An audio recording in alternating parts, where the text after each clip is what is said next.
for us as a nation. अरे बाबा, I was talking about the memory loss of our dear, of our respected, of our powerful, of our graceful chief minister Narendra Modi. चिल्लाना बंद कर ईपी पे, पागल नहीं हुआ हूं। Roll chief minister Narendra Modi bite. Pakistan को उसी की भाषा में जवाब देना चाहिए कि लव लेटर लिखना बंद करना चाहिए। प्रणब मुखर्जी रोज एक चिट्ठी भेज रहे हैं और वो सवाल भेज रहे हैं, ये जवाब देते फिरते। पाकिस्तान ने हम पर हमला बोल दिया मुंबई में, और हमारे मंत्री जी अमेरिका गए और रोने लगे, ओबामा ओबामा। क्या हो रहा है? हमारे देश के जवान मारे जा रहे हैं और हिंदुस्तान सर झुका रहा है। हमारे जवानों के जो सर काट लिए गए थे, भारत के विदेश मंत्री जयपुर जाकर के पाकिस्तान के मेहमानों को बिरयानी खिला रहे थे। पाकिस्तान की सेना हमारे देश के जवानों पर गोलियां चलाए और आपकी सरकार बिरयानी का भोजन करे। देखा, बाइट पे बाइट, ट्वीट पे ट्वीट, हमारे chief minister Modi ji was a man on a mission.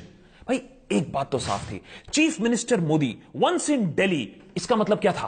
Pakistan would be doing सुसु। हमारे चीफ मिनिस्टर मोदी ने तो जर्नलिस्ट को भी धो डाला था। Fuckers were having Pakistani biscuit है, प्रेस्टिट्यूट साला। मेरे देश के जो पत्रकार नवाज शरीफ के सामने बैठ करके उसकी मिठाई खा रहे थे, हिंदुस्तान के उस पत्रकार से मेरी अपेक्षा थी, इस देश की अपेक्षा थी कि वो नवाज शरीफ की उस मिठाई को ठोकर मार के चल देते। लेकिन ये क्या, प्राइम मिनिस्टर बनने के बाद मोदी जी का मेमोरी लॉस हो गया है? हैविंग कश्मीरी टी इन पाकिस्तान। प्रधानमंत्री नवाज शरीफ का जन्मदिन है और बर्थडे ट्रीट जो है, मोदी को देसी घी का खाना खिलाया जाएगा, कश्मीरी चाय पिलाई जाएगी, मिक्स वेजिटेबल, पालक पनीर, खीर परोसी जाएगी। Now, in all seriousness, Modi ji did commission a surgical strike against Pakistan with great fanfare, but without getting into the debate of how these strikes happened before, without the publicity, in secret, let's ask the question that needs to be asked. Surgical strike से पाकिस्तान की फटी या नहीं? Here are the governmental facts, हाँ? ये आंकड़े हैं, official हैं, जुमले नहीं हैं, सुन लो। 2016 was the worst year for the security forces in Jammu and Kashmir since 2008. That's almost a decade. 87 dead. In 2017, already it's the deadliest year for the CRPF in Naxal operations since 2010. 72 dead. Surgical strike होगा no doubt. पाकिस्तानियों पे और नक्सलियों पे, और वो आके हमारे सोल्जर का फिर से सर काट देंगे। कहने का मतलब ये है that the solution is not so easy. लेकिन जब आप ऑपोजिशन में हो तो सब कुछ लगता है easy easy. Tweeting is also easy easy. लेकिन गद्दी मिलने के बाद मन थोड़ा शांत हो जाता है। देखिए ना, look at Modi ji. After the latest beheadings by Pakistan, Modi ji's response has been much more measured, matured, more restrained. In particular, the constantly evolving threat from terrorism is our shared worry.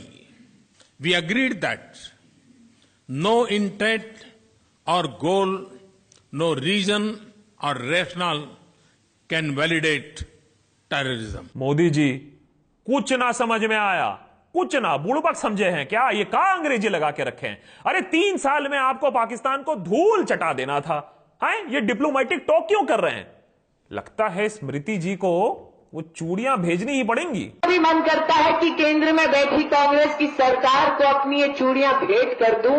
वो इसलिए क्योंकि जब पाकिस्तान से 10 लड़कों ने आकर हम पर हमला किया तो ये कांग्रेस पार्टी न सिर्फ तमाशा देख रही थी बल्कि पाकिस्तान के सामने हाथ फैला रही थी। Of course, today Smriti Irani ji also has a memory loss.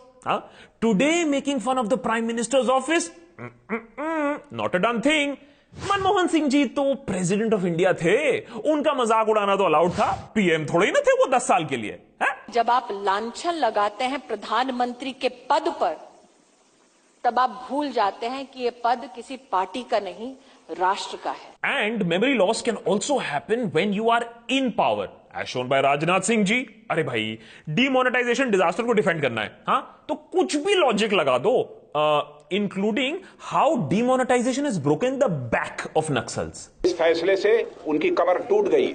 Money supply, money funding जो होती थी उसके स्रोत कुछ दिनों में निश्चित रूप से सूख जाएंगे। बाइट देते समय तो नक्सलियों की आपने बैक तोड़ दी, लेकिन after Sukma and 25 braves dead, Rajnath left it to the BJP spokespersons to defend.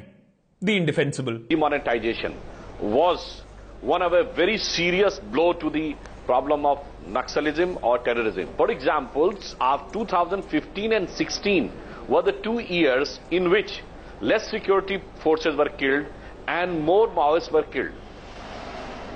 Even the biggest number of Maoists surrendering was in 2016. It's around 14,500 or something like that.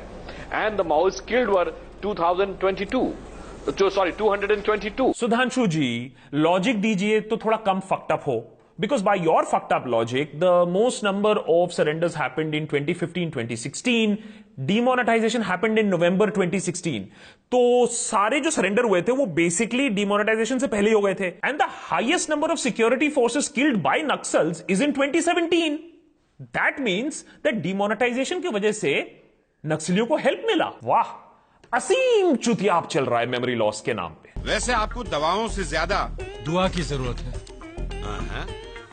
हवा पानी बदलने की जरूरत है. One honestly doesn't know what works, okay? Dawa, dua, or perhaps a little bit of danda. Because it seems in the post-truth world, it seems that the truth is absolutely irrelevant.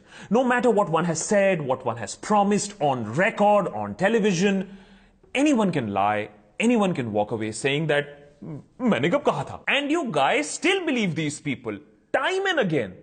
अबे चूतिए हो क्या? किसने बोला? किसने बोला चूतिया? बोला किसने चूतिया? टांगे तोड़ दूंगा. किसने बोला चूतिया? बता मुझे. I hope you get the point. इस चूतिया की कोई दवा नहीं है. The only thing is that you can be more aware, not forget what has been promised to you, whether be it by Kejriwal, by Modi, or by Gandhi, or by any other politician. Always remember कि what has been told to you, what has been assured to you. And by the way, अगर आपको लगता है कि